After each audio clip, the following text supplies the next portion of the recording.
First things first. Where's your shitter? I've got a turtle head poking out. Shit! I told you. What did I tell you? Didn't I tell you? 'Cause I told you.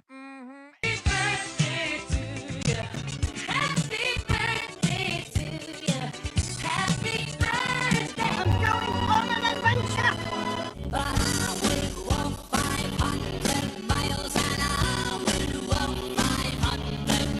Tell me where you at, baby.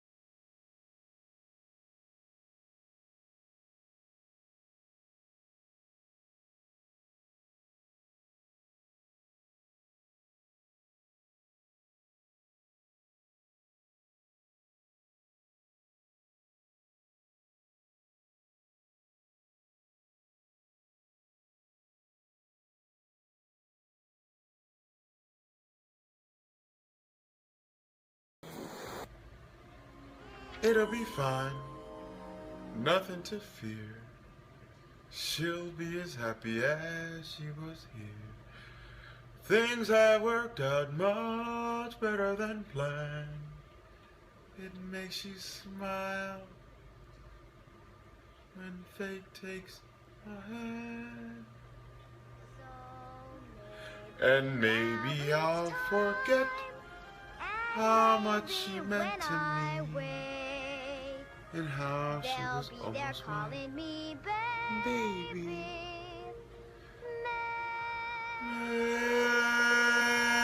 Baby. Now I'm the king of the swingers, oh, the jungle VIP. You are so beautiful. As long as you love me. Did you ever think that maybe there's more to life than being really, really, really ridiculously good looking? The big boss dog, yeah, I had to do that. I keep a blue flag hanging on my backside, but only on the left side. Yeah, that's the crip side. You don't have the guts to be what you want to be. You need people like me. You need people like me so you can point your fucking fingers and say, that's the bad guy. Are you drinking water?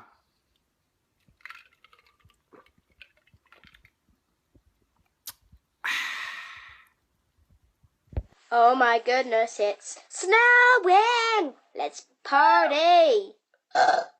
Let it snow, let it snow, let it snow.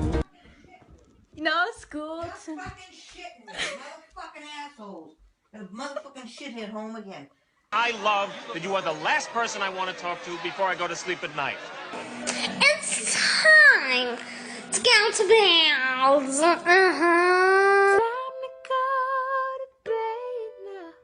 So good night.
First things first. Where's your shitter? I've got a turtle head poking out. Shit!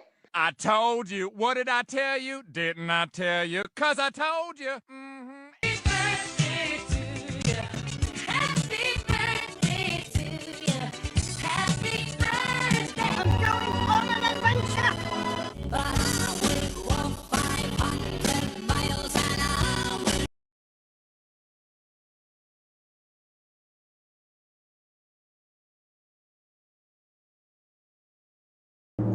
First things first. Where's your shitter? I've got a turtle head poking out. Shit! I told you. What did I tell you? Didn't.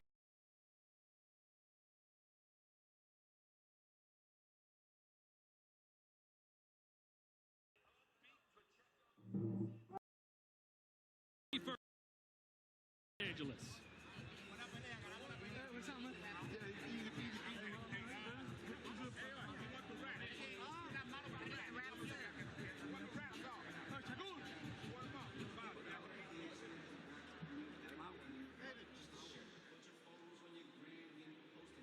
Well, Sergio, good news. The sun has finally gone below the overhang here ringside, and we are in the shade. How are you feeling? Your shirt looks soaked. I think we have something in common now, Todd. My neck is burnt red. We're both rednecks. Welcome to the club. And there he is, Turkey Al-Sheikh, the man behind Riyadh season. Sergio, he's made it all happen and has given us maybe the best card in boxing history tonight. His Excellency deserves his flowers, and I think he's getting them. I think all of boxing appreciates what this man is bringing to the sport. I mean, it's incredible to have this card and this magnitude in this stadium. Amazing.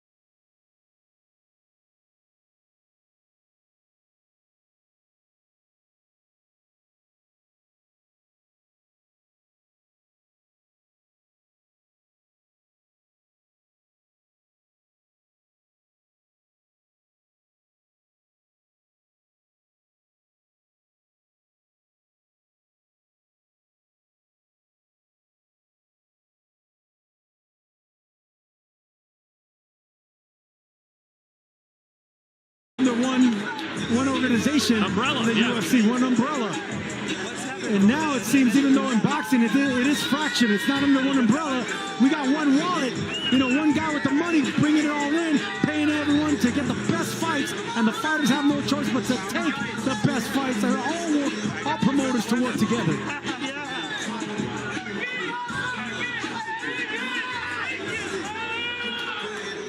Well, let's see if he agrees with the referee's decision. We're about to get it from Thomas Triber.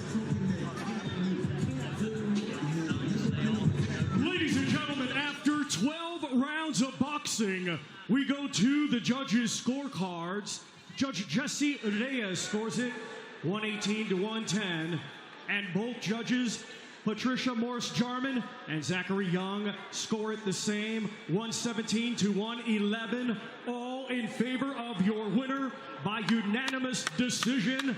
And now the WBA light heavyweight champion of the world, David Mordell.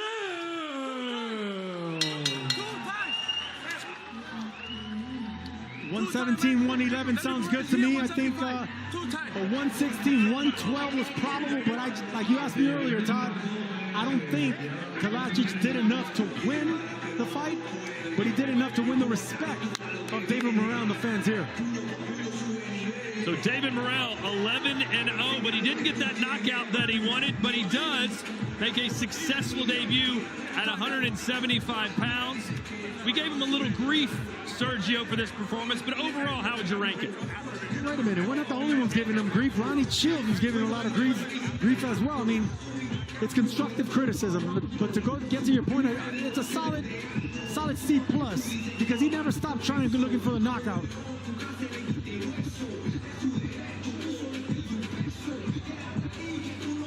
David, congratulations. You got a new belt around your shoulder there. Wide scorecards for this fight. It felt like a tough fight, though, sitting ringside. How was it for you in the ring? Como era dentro del cuadrilátero. Duro, parecía otro cinturón que tienes ahora, pero ¿cómo te fue? Man, I told you before, like this guy is a strong guy. I respect him, good fighter. But it's, I don't think so. It's going to the 12th round. But the finish the fight and win. So that's it. I'm feeling great. So two-time champion of the WBA. So thanks WBA. Thank you Water Boxing. Thanks my team. Hermo. Thanks Turkey for the opportunity, like LA for this opportunity. So I'm feeling great. First time at 175 pounds. Did it feel different at this weight?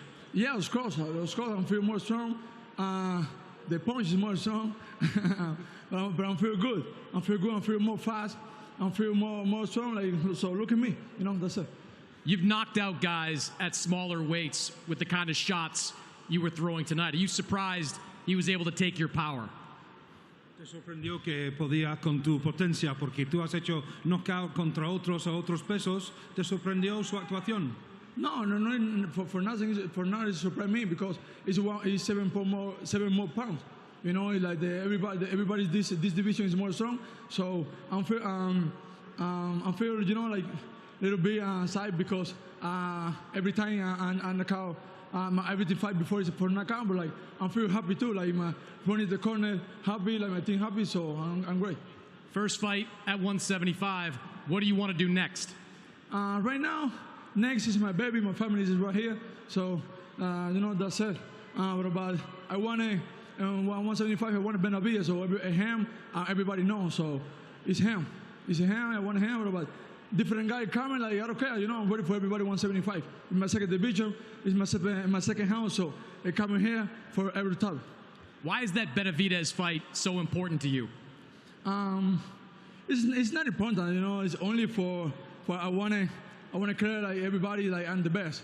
And 175 and 168, I'm the best. So coming here right now, I'm the best too. You know what I mean? So everybody say like the Benavides, the boogeyman. So I'm here, you know. And it's him. Sorry. Congratulations, David. No, thank you. Appreciate it, guys. So David Morrell still very confident that he can get the big fights that he wants, namely David Benavides. And there's not a long line of guys wanting to fight David Benavides, let's be honest. So the fact that Morrell is game is a positive. Maybe we'll see that fight down the line as we take one last look at these highlights. Morrell Jr. started out hot, looked really good, but what happens when you have a 90% KO ratio and you can't knock the guy out? You got to outlast him, and that got a little tricky for David Morrell as those counter shots from the Serbian continued to land. You see him splitting the guard there with an uppercut. Morrell seemed to take a few rounds off. Ronnie Shields didn't like that, wanted him to fight through every round. And to his credit, down the stretch, Morrell picked up the pace, closed strong, and got a 117-111 decision win. So his light heavyweight debut, a successful one, as our second Cuban on the card picks up a well-deserved win.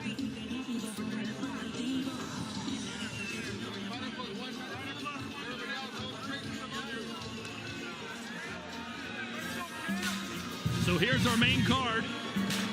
Cuba 2, the rest of the world 0 so far in our first fights. But now we get to the big boys. Man, the next fight I cannot wait for. Big Baby Anderson versus Martin Bacoli. And then another heavyweight showdown as Andy Ruiz back after a near 2-year layoff to face Jarrell Miller. And then it's Cruz versus Valenzuela in the co-main. And for the WBA World Superweight title, the pound-for-pound king, Terrence Crawford and Israel Madrimov.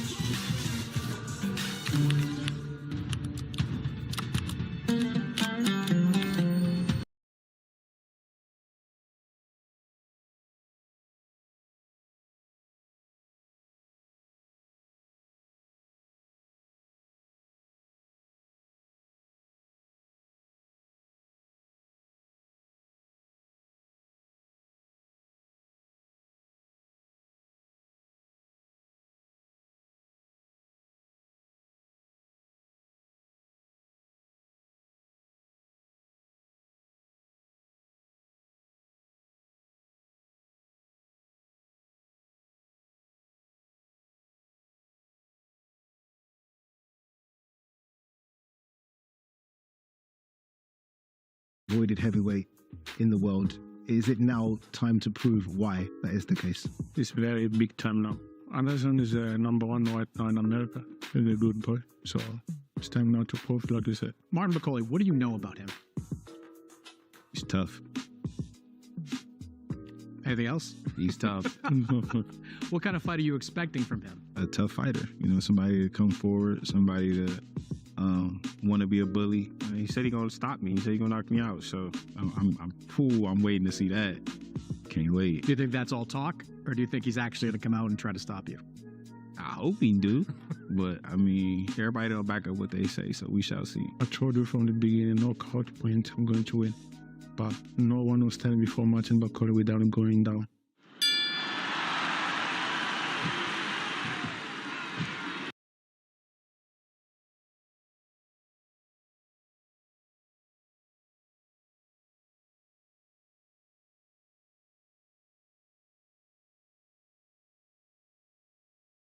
In Los Angeles, California, where Terence Crawford is looking to make more history tonight when he takes on the WBA World Super Welterweight belt holder Israel Madrimov. Win tonight and Crawford is a 4-division champion, and the noise will get even louder for him to get that Canelo fight. Very warm welcome back to our host position, everybody. I'm Kate Abdo with the retired welterweight champ Showtime, Sean Porter. I know it's weird to talk about a fight past this fight, but all build up long to this fight against Madrimov. We've also been hearing about the potential fight for Crawford against Canelo at 168. We haven't even seen him at 154 yet. Right. Do you want to see him at 168 in against Canelo? I think that's the only thing left for Terence Crawford is a fight with Canelo Alvarez. He's basically conquered the world of boxing between 135 and 47, of course, trying to do it here at 154.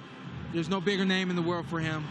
And there's no bigger platform in the world for him. It has to be Canelo Alvarez. I will go out on a limb and say if he doesn't get Canelo Alvarez, he's more than likely will retire. You don't think he'll go for undisputed at 154?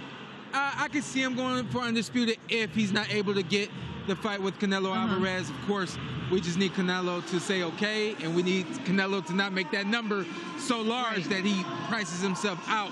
I can see that happening. I could also see Terence saying, all right, I'm going to go undisputed at 54, and then I'm going to leave it alone. What's the upside for Canelo, though, in taking that fight? Because if you beat Terence Crawford, they say, okay, he used to be a 135-pounder. You were supposed to beat him. Listen, I always tell people this. When you're calling somebody out and you're saying, I want to fight you, you put yourself in the ring. You said, I can beat you. That's what Terence is saying to Canelo. Well, Canelo's going to back down, and then what? You know what I mean? The upside is Terence has proven himself to be worthy of that fight. Obviously, we know the weight is that is something that we have to look at. But if he's saying, I don't care about the weight, then neither can we. We can't care about the weight either. You know what I mean? So that's how I look at it. Okay, let's very quickly, I want to talk to you about the other fight that we got coming up, the next one. Oh, boy. I know. I'm excited for this one. Are you? Oh, boy. Yes. Martin Bakole against Jared Anderson. Somebody asked me if there's an upset tonight, which fight would be the upset. I said, I think Jared Anderson versus Michael Bakole. I think if there is an upset, I think it's Anderson getting upset by Bakole. This man is 31 years old against 24 years old. If you're 24, you're still growing. You haven't gotten your full man strength, and the list goes on. He's 6'6", and Anderson is 6'4", which means Anderson's going to be reaching, putting himself in harm's way to get off. And this man is 284 pounds. Bigger, heavier than anyone. We got a man in the ring on fight. I really like this fight. Of course, I'm pro Jared Anderson, but don't be surprised. No, you're right. He's big, he's skilled, he's confident, he's mobile. He is a problem for anybody. He's got some things that can really give Jared some trouble. I know what's on this paper, but I keep looking at it because it's like real. It's real. Okay, well, listen, we have another very special guest in the arena. Let's head over to Adi Oladipo, who is with, by the way, interestingly, sitting next to Eddie Hearn. Let's talk about that. Shakur Stevenson over there with Adi Oladipo. Certainly is. The champ is in the building. Shakur, how are you, brother? How you doing? How you doing, man? What's good? What do you make of all of this, Shakur? I mean, you've been in some big fights, but when you see a stadium fight like this, your brother Terence Crawford main event, this is what dreams are made of, right? Yeah, I love everything about this show. It looks fantastic, looks fun, and I would love to be a part of something like this. And I'm sure you will. Andy Cruz I saw you watching him ringside. It's your weight class. What did you make of him? Great fighter. Definitely a good fight later on down the line. He got to kind of get to that level, and then we'll see like what he's made of. But he showed good grit tonight. No one knows Terence Crawford better than you, right? You've shared the ring with him, obviously, as part of your team as well. Big ass going up to 154 pounds against a really big Israel Madrimov. What do you make of Terence Crawford's chances? He's going to dominate tonight. I think this going to be a hell of a performance. Terence Crawford is one of the best fighters in the world, and I think he's going to show it tonight. Do you feel like this is the best weight jump for him? There's been a lot of talk about him potentially going to 168, you know, against who? Do you feel like he's got the frame to currently carry that extra weight? I think life is mental, and I think that when you believe you can do things, you can do everything that you believe you can do. And I know that Terence got great confidence in himself, and I guarantee you if he put his mind to it, he can do whatever he want to do. Up next, a guy that you know very well as well, Jared Anderson against Martin Bakole. We were talking off camera about Jared Anderson's chances. You're smiling. It's a tough fight, though, isn't it, against Martin Bakole? Big, strong. How do you think Anderson's going to get on? I think this is a fight for him to shine. I think this guy is perfect. He's going to come to fight. And once Jared break him down, it's going to be night-night. All right, that's enough of that. I want to know what's going on with you, Shakur Stevenson. I see you sitting next to Eddie Hearn. Obviously, you're the hottest free agent on the planet right now. Which way are you going? What's going to happen with you? I don't know yet. I still ain't make my decision, but I'm active. I'm talking to everybody, and I want to hear everybody out.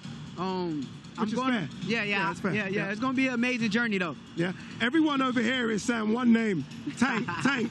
That's what these guys are saying next to us. Is that the kind of dream fight you want for 2025 as well? That's the biggest fight in the world. We the best two fighters on the planet at 135 pounds, and whenever they're ready to make the fight, I'm ready to make the fight. Let's hope we see that fight. Shakur Stevenson, enjoy your night. Big fight coming up next, Martin Bakole versus Jared Anderson. Let's take a moment to talk about...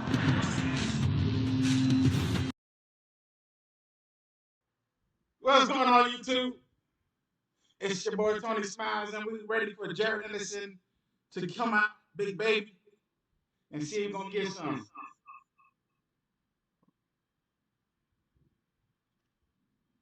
Yeah.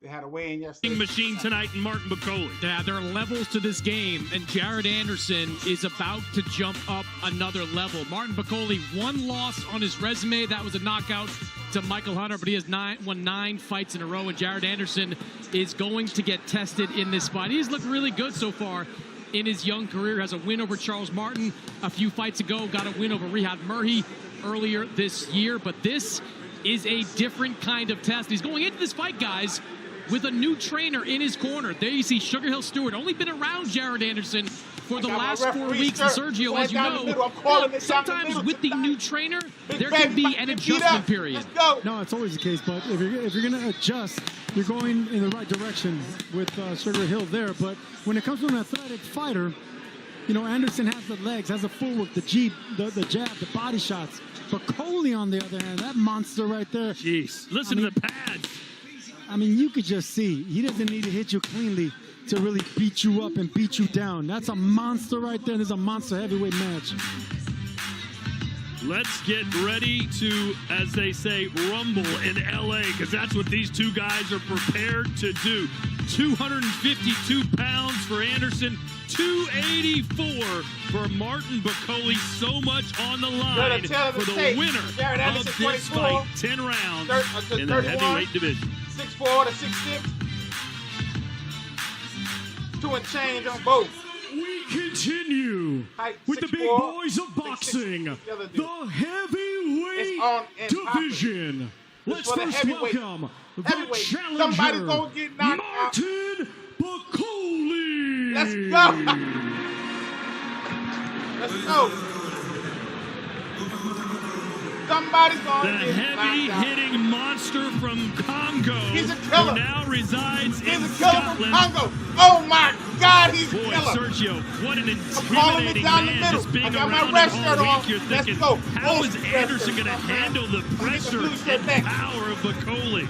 And that's what Bacoli is You know what banking I'm on. talking He about. says he's going to take that heart get the of Jared Anderson. shirt. He's going to test him. He says he hasn't Let's been go. in there with Calling it anybody down of the his middle. stature. Now, we know the resume, the better opposition is on Big Baby Bacoli's been out. side.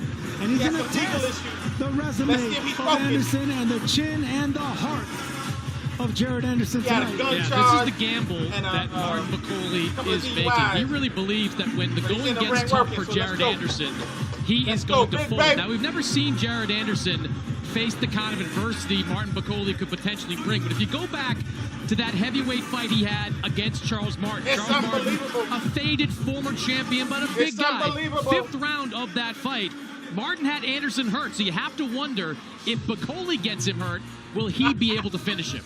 Talk about Yeah, a we true talk about the 50-50. Those of heavyweight. you on the fan zone on the Big Baby DAZN Anderson. app say Anderson Martin 51%, Bacoli 49%. That's how this feels, Sergio. I think it could go either way. Hey, listen, we work He's a with a big lot of boy. Brits, and we learn He's a work big from a lot of boy. people across the pond. And this We're doing big 50-50. boy things. Of course, you know, the With a big Americans baby. think Anderson has a shot to do this. Everyone across the pond is Bacoli. Either way, man, there's going to be a destructive performance from either one.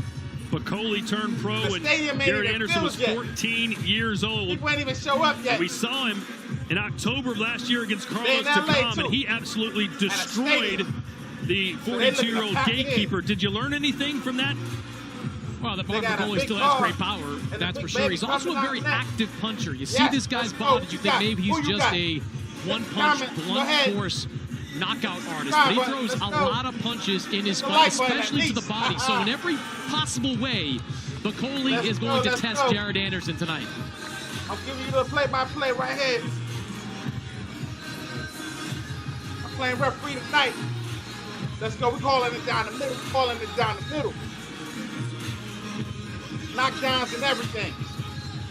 And I'm scoring.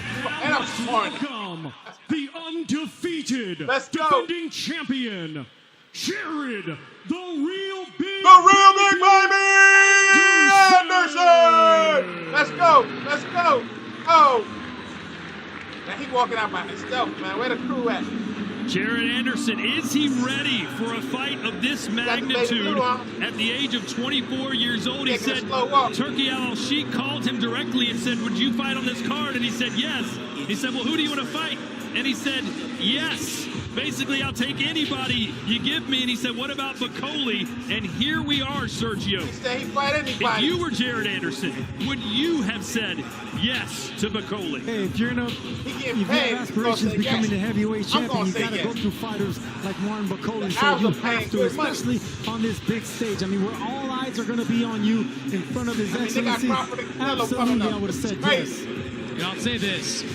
If No other promoter this was in America simply or a in top-ranked England decision, would put that top-ranked, of fight course, the together, promoter so they couldn't of afford it. Jared Anderson, this Canelo fight won big would not dollars. have happened. I think they would have Last time I preferred checked, one or said two for more fights Benavidez, he in wanted between $200 an opponent like Martin Bacoli, especially since you have a new trainer in the corner of Jared Anderson in Sugar Hill Stewart. But when Turki Al-Sheikh calls and says, Let's I got go. this much money for you to Let's fight go. I'm Martin calling it down the Bacoli, middle. all I'm those calling it decisions, down the they middle. kind of get thrown out the window. So here we are with Baby's on Jared his way to Anderson the in what ring. I think Taking his is a sweet sink time. or swim moment. If he defeats Martin said, "What's up Bacoli to in the Turki same Al-Sheikh? way he's defeated other opponents, money we guy. could be looking at the next heavyweight champion of the Saudi world. Arabia. If he doesn't, well, he could go in a very different direction.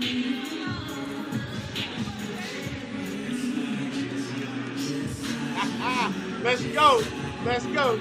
Let's go. Let's go. Let's go. Let's go. Here we go.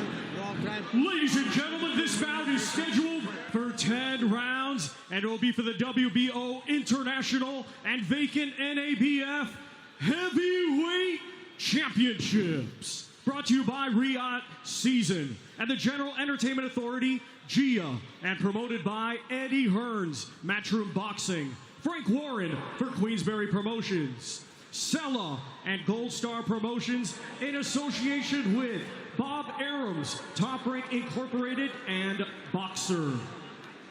It is sanctioned by the California State Athletic Commission, Chair Peter Villegas, Executive Officer Andy Foster, along with the World Boxing Organization, President Francisco Paco Valcarcel, Supervisor Gustavo Olivetti, and the North American Boxing Federation, President and Supervisor Dwayne Ford. Our 3 judges assigned will be calling it down the middle, y'all. Calling it down the middle. I got my ref shirt on. I ain't playing. I ain't playing. Let's go. Weisfeld. Our referee in charge. Yeah, I'm the referee in charge, baby. Let's go. Let's go. I'm gonna give me that blue shirt.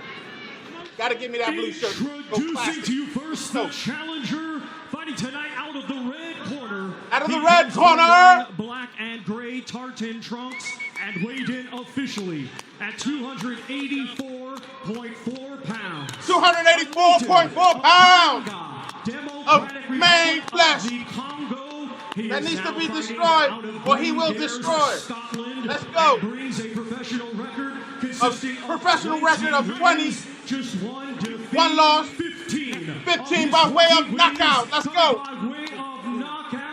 Ladies and gentlemen, please welcome the former WBC International and former WBC Continental Heavyweight Champion of the world, Martin Bacoli. And his opponent across the ring in this championship contest, he is the defending champion, fighting tonight out of the blue corner. He comes to the ring wearing blue with white and weighed in officially at 252.4 pounds. Big Baby don't know what he's ready for. Big Baby ain't ready. Big Baby ain't ready. He brings in undefeated Jared Anderson has an undefeated record of 17-0. 15 by way of knockout. Let's go. Coming by way of knockout. Ladies and gentlemen, here is the reigning and defending WBO International Heavyweight Champion, Jared, the real Big Baby Anderson. Let's go. Mouthpiece. Mouthpiece. You're a little high. Right here is going to be legal. You're a little bit high. Right here is legal. Right here. Gentlemen, you were giving your instructions in the dressing room. I want a good belly high. Belly button you high. You my commands at all times. That's right. That's in the sweet spot. Jared Anderson taking a massive step up in competition. Is it a step too far? Right in or there. is he about to break out on the world scene as the next great Jared heavyweight? He'll be facing Anderson a monster in terms of power and output. He owns the number 2 and number 3 spots in terms of most total punches thrown by a heavyweight in a single round. He's thrown 147 in one round before. Let's see what he does here against the 24-year-old American heavyweight. You could just see the size difference. I mean, how wide, how big Bacoli is compared to the smaller, shorter, more athletic. I mean, the guy's disrespecting him. He got his Anderson, jab hand down. while a lot of people were concerned about him taking this matchup, he's not saying, listen, he's just brute strength, has no ring IQ. He'll be easy to hit. Hey, he got both his hands down. It's like brute strength. He was the scariest man in the heavyweight division for a long time. Like this and the other way down. He's just flicking. Jared Anderson not even trying to go in there. Bacoli being a jab from a distance. Very apprehensive early here, letting Anderson try to find the range. I don't think he's letting him. I think this is the athletic part of Anderson. You know, Anderson's going to want to use speed, footwork, get in and out. Oh my what he God! Can't do is stay he just got hit with too a jab long in front of Bacoli, with his head in the same place. Bacoli jab is dangerous. He's got that right hand cocked though, Chris. Yeah, it does. Anderson did a nice job focusing on that body. A couple fights earlier against Andre Rudenko, Anderson landed 72 body shots. That was more than 50% of his total output. Big midsection on Bacoli. I'd expect to target that all night. Anderson's fighting southpaw. Anderson fighting from the southpaw stance, giving Bacoli a different look. Nice body shot with Anderson the right just hand did when from he Jared switched Anderson. to southpaw, he neutralized the jab. 15 knockouts. Jab, you know. You can't worry about Bacoli taking those body shots now. These are an investment for later on in the fight. He threw a 1-2 and just barely touched, barely threw air on him. Jared Anderson could not touch Bacoli. Bacoli absolutely a stationary target.